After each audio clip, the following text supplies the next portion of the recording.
DC Universe Presents number 10. James Robinson writing, Bernard Chang on art. This is part 2 of the Vandal Savage story. And last issue we left off with basically Vandal Savage agreeing to help his daughter. He's going to be the Hannibal Lecter to this serial killer case. But he also gets to go out in the field because why not? This issue picks up with a flashback. It's the last day of school or something like that.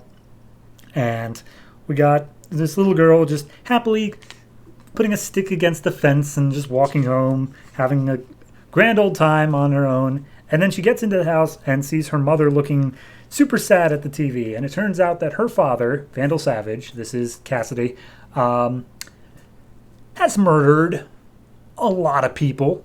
He's apparently known as the Cherry Blossom Killer, and the FBI raided his law firm, and he killed all of them along with some employees, and they set up all these road traps and stuff like that so that he couldn't escape, and rather than just eluding them, he just killed his way through those as well. He's not a good dude. Regardless, the FBI shows up at their house, and the mother is completely distraught, but is just like, yeah, no, I'm totally...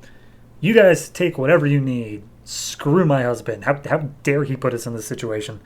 So, anyway, we flash forward to today, and Cassidy's like, do you ever think about my mom? He's like, oh, you mean my wife? Yes, of course I do. No, that's a lie. Actually, I don't. Not really. I mean, what can I say? I'm a terrible man. And Cassidy's like, yeah, that's pretty much what I expected. So you've clearly got some plan going on, right? And before he can answer, like, oh, ETA, we're at our destination. And Vandal's just like, well, guess you'll have to see what I got cooking. But just remember, even if I am a monster, I'm still your father. So then we get a cut of the villain, the guy who they're after.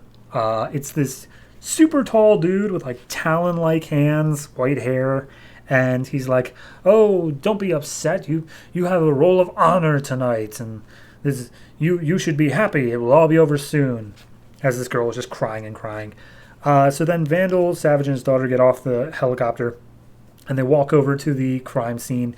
And Vandal basically just tells him, like, well, I can tell that she was attacked from above. And it was probably something... The boy was horribly disfigured. The girl was probably taken as a sacrifice. To which his daughter's like, that was literally everything that was in our file. We got that from another witness. Stop yanking our chain here. Tell us something we don't know. And Vandal looks up at the stars and makes a comment about it before pointing out, like, no, see, here's the thing. For my stuff, I always had a very systematic method of following the stars in order to figure out where the sacrifice had to take place on any given night. If the guy here knows anything about my stuff, of how I did things, he's going to follow those same star paths. And he points in a direction where he points out that there's some like messing with the foliage that they didn't notice. And he's like, he probably took her straight through there, which is the same direction I would go in this unit. So she asked for directions of like, okay, well, point it out on a map. And he's like, no, we use the stars. Get me a sextant. And he's like, oh, we have Google Maps, Dad. I'm just going to go ahead and use that. And she's like, no, you don't understand. When I was doing my thing, there were stars in the sky that are no longer here anymore. Like, I am that old. Get me a sextant, goddammit. So they get him a sextant. He follows the stars, and he leads them out to this abandoned church out in the middle of the forest. And they basically say, like, yeah, no, it seems like it's a killery sort of place. Dad, are you sure about that? And it's like, this is exactly where I would have chosen. So then Cass turns around and says, like, all right, you two agents, take him back in the holding. He's not going to be around to see this. And he's like, come on, let me stay. And he's like, no, clearly you have some sort of plan going on. You're not going to be here for it. So they escort him back to the chopper as his daughter is ready to start moving in on the church. And as they're making their way back towards the chopper, he's like, wait a minute, hold on. Something's not right. If I was doing this, then I would sometimes occasionally make additional sacrifices because of this, that, who, the, whatever it is. He's just basically saying they're walking into a trap. And he's begging the agents, like, hey, just call her. You have radio contact. Just call over and tell her that I think this. I'm not going against your orders here. Just pass that along. And they're like, yeah, not going to happen.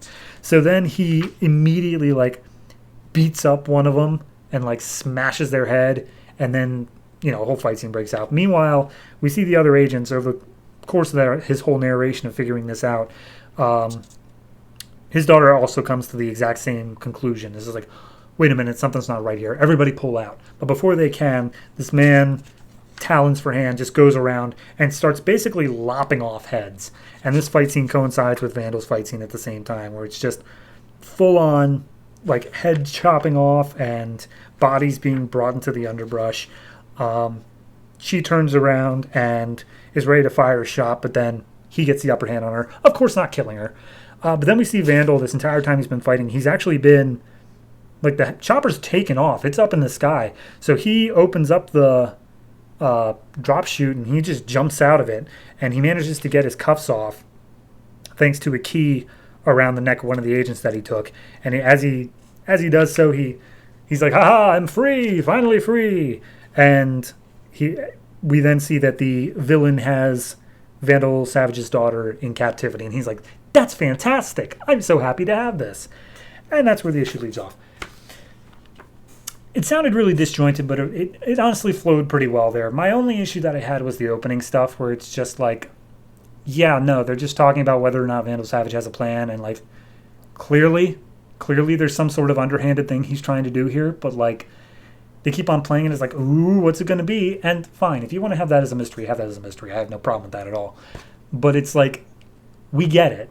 He's conniving. You don't have to sit there and just like poke it over and over, like, ooh, aren't you wondering how he's gonna do the thing? Like, yeah, clearly I am. Thank you for bringing that up every 3 pages. Besides that, though, I like the design of the villain. I think it's well enough done. It's a good contrast to Vandal, who has long dark hair and is very built. This guy's very slender, long white hair. It's a good contrast.